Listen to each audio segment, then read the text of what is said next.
So you can log in into your Paramount account. Now this is really simple. So before that, if you're new to our channel, go down below and hit the subscribe button so you don't miss out on upcoming videos. Now let's start.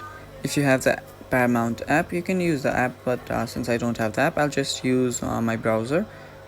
You can use whichever you want. You can use whichever you think is easier for you. Just open up your web browser or your app.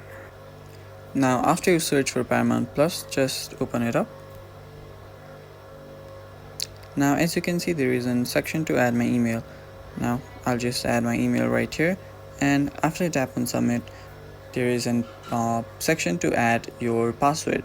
Now make sure that you enter the correct password and the correct email, and after you do that, it should be pretty easy. You'll be logged in into your Paramount Plus account. That is pretty much it, guys. Thank you for watching. I hope this video was helpful for you. Take care. Bye bye.